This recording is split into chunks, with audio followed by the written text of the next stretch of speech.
Hello, my dear all. So let's start our stream today. And today we're going to have a little bit different schedule because from now on, we will start our streams early in the morning. But I think it is good because you will have the whole day to consider something and you will have the whole day to watch the video if you can't come in the morning. So I believe it is good. And today we will take a topic that we will consider for 3 days. And I think that this topic is very good for the summer because when we have to use some materials in summer, we usually face a problem. We can't really start a new student's book because the course will be limited in time. Usually, we prepare something intensive, and sometimes it's tricky to choose what to do with our students. I have learned the hard way that there is an ideal activity that you can use with young learners. It won't work with adults or teenagers. It will work perfectly with the kids up to the age of 12. There is an ideal way to create the materials and to engage them in the process that is called lab booking. And for several classes, for several streams, we are going to talk about lab booking. Today, we will start this topic. We will look at what a lab book is. We will talk about some key problems that you can solve by means of a lab book. Uh, we can we will talk about what a lab book is and what materials it must contain, and this will be our focus for today. And then we will talk with you about tomorrow. We will talk with you about the advantages of lab booking and multiple ways of using them and their functions, and um, the skills that can be trained by means of lab booking and different pedagogical approaches to using this idea. And finally, on the third day, we will talk about how to plan a good lab book and what principles to follow. So, this is our plan for this week. I hope you will enjoy it, and I want to share my slides with you. So, here we are. Okay. These are my slides. So today we will talk about why lab booking is the easiest way to engage young learners and encourage them to speak and consolidate their knowledge. Because I firmly believe that summer is not really the best time to start anything new, but it's a really good time to consolidate what our students know. So there are actually three key problems in teaching kids and teens, especially in teaching kids and teens in the summer. This is the ratio in between material and time, because we can create anything, but it takes time. And we must remember that actually, if we spend too much time on creating materials, we have almost no time left to teach. Uh, and our materials should always be good value for time, if we can say so. It's not good value for money, it's good value for time. Because we must create the materials which are good enough, which fully satisfy the needs of our learners, but at the same time, they do not take too much time and we can create them easily.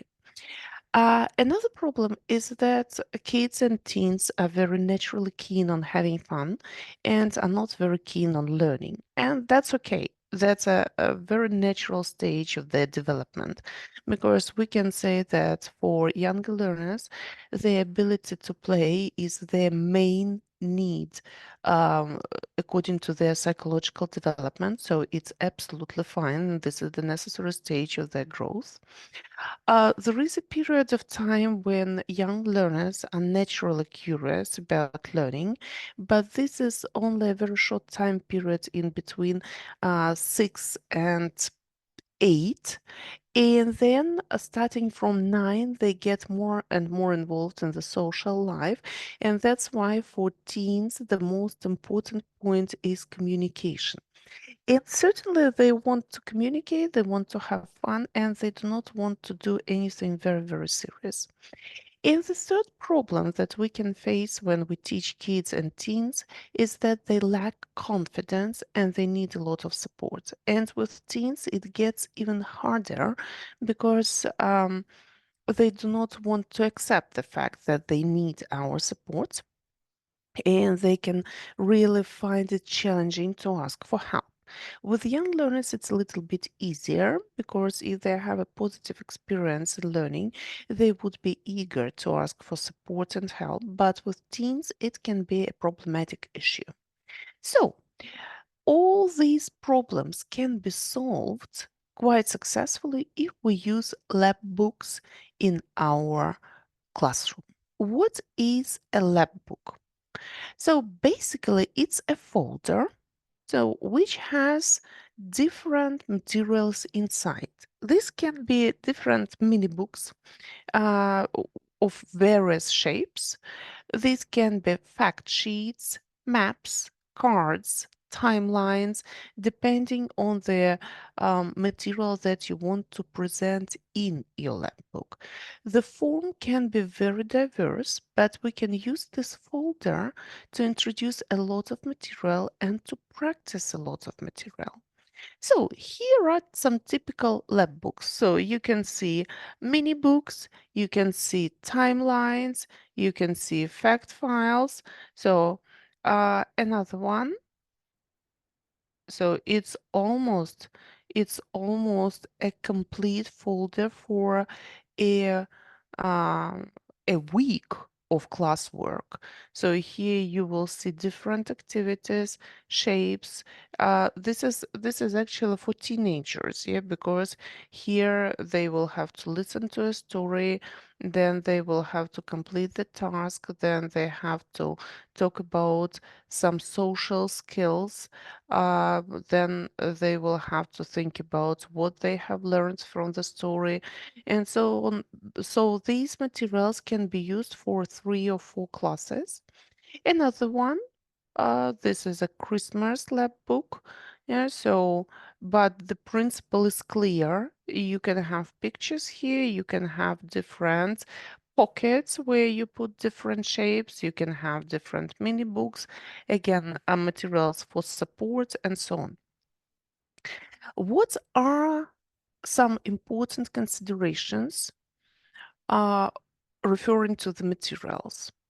So the shape of the mini books that you use in your lab book must correlate with the content.